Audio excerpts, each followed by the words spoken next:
The multiple choice section, the first part of the test, counts for 35% of your score. In it, you will be given 2 or 3 paragraphs to read, followed by 3 or 4 multiple choice questions about errors in grammar, punctuation, and paragraph organization. I suggest you do this section of the test last. Here's a list of the types of questions you will encounter in the multiple choice section of the test. This first table lists 10 categories of essentially grammar, punctuation, spelling, and capitalization errors. You'll see that there are between 1 and 3 questions of each type. These are the actual question numbers on the practice test. 18 in total, or about half of the 35 have to do with this category of problem. The second group, 17 questions, has to do with paragraph organization. And there are 6 categories in this area.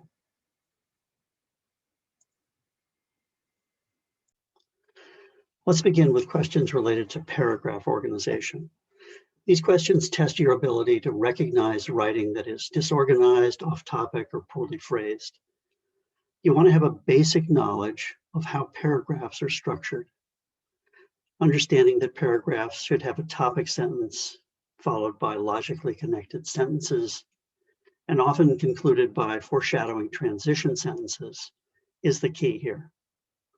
Let's look at an example of each type of question. Let's start with this type of question. Which part of the passage draws attention away from the main idea of the first paragraph? Part 2, 4, 5, or 6. We look at paragraph 1. When you run into this type of question, I recommend that you focus on the topic sentence. At the time of her death in 1960, few people remembered Zora Neale Hurston. What we can tell from this sentence is the paragraph should certainly be about Zora Neale Hurston, and probably the fact that she was not well remembered. But these are the things you want to keep in mind as you're reading the sentences that follow, so that you can be thinking about what takes away from this idea. Sentence number 2. In the last 15 years of her life, the talented writer who had earlier captivated critics as well as readers in such books as Mules and Men and Their Eyes Were Watching God could barely make a living at her craft. So this is loaded with information about Zora. Seems like a good candidate to stay in. One person who did not forget her was Alice Walker, a young writer from Georgia.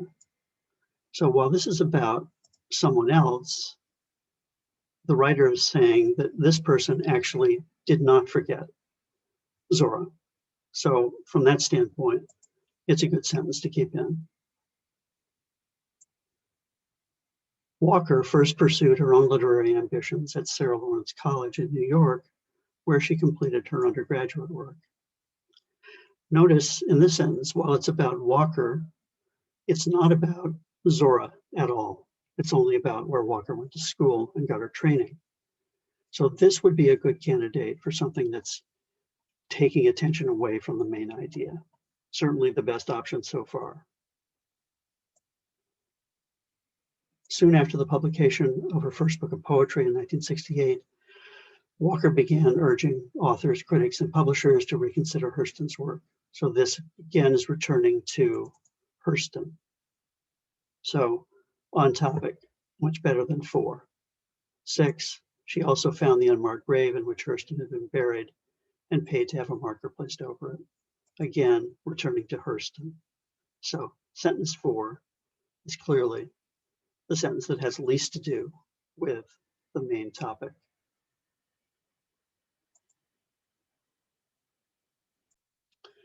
Our next question has to do with which changes would make the sequence of ideas clearer.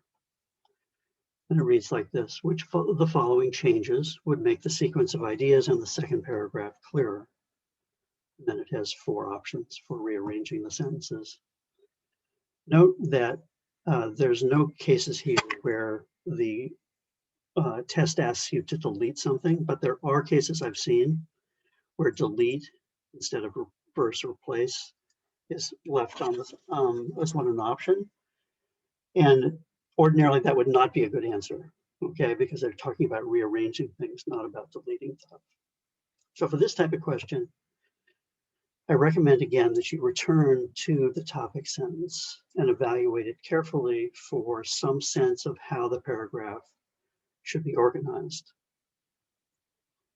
In each of these voyages of discovery, Lee's Heat Moon provides considerable insight into the character of ordinary people and the unique environment of particular places.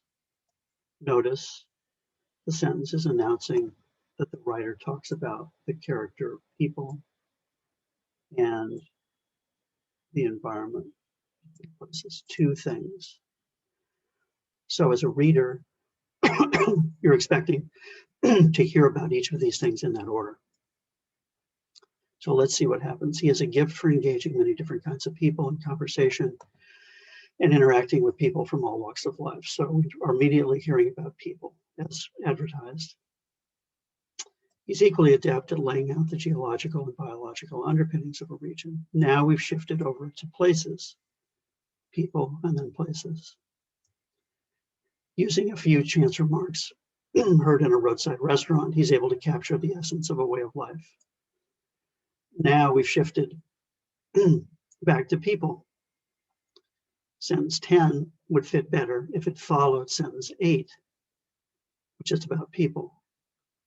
He has a gift for engaging many different kinds of people in conversation and interacting with people from all walks of life. Using a few chance remarks heard in a roadside restaurant, he's able to capture the essence of a way of life. He's equally adept at laying out the geological and biological underpinnings of a region, as much as the people living there, the hills and valleys, plants and animals come alive as well. So that sounds better. So by reversing 9 and 10, you would repair that, which is option C.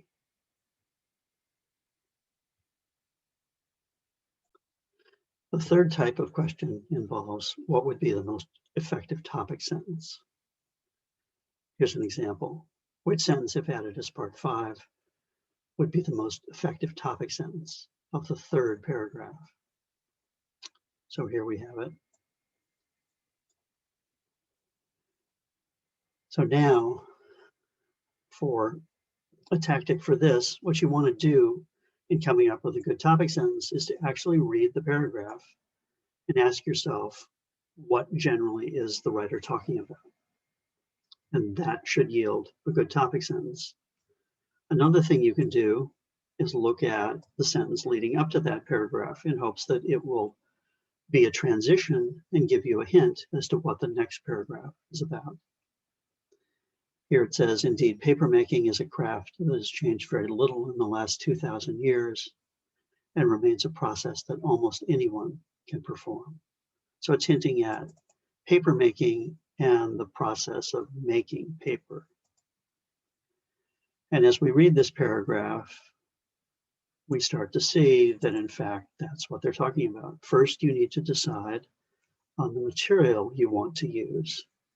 Any fibrous substance, such as corn husks, flax, hemp, or cotton rags will do. Another option is to recycle materials, such as old newspapers or junk mail lying around the house.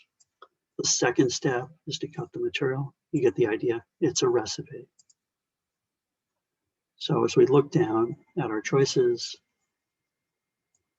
making paper is a good way of recycling waste. Well, not a great answer, because although it includes making paper, it's focusing on recycling, which is mentioned here, but that's not the central theme. Recent years have witnessed a revival in homemade papermaking.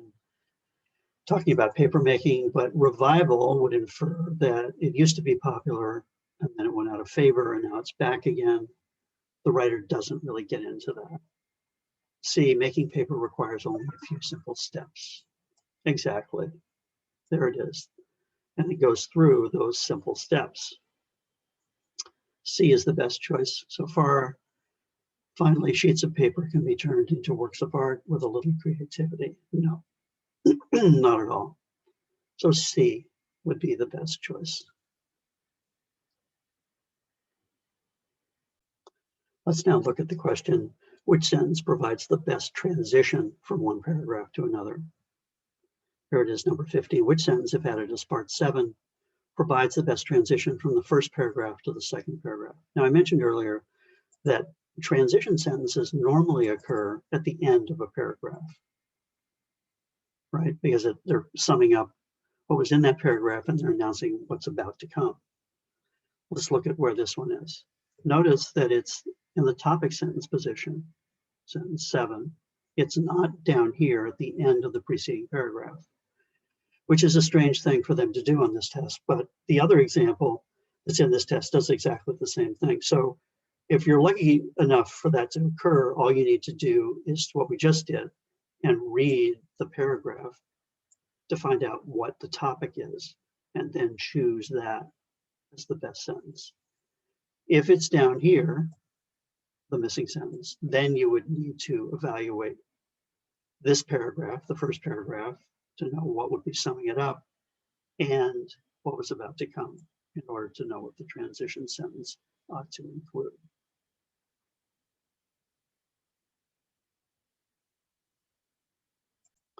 The last type of question has to do with needless repetition. Question number 8 reads, which part of the passage contains a redundant expression of ideas or information? And 4 choices as usual, 5, 6, 7, or 8.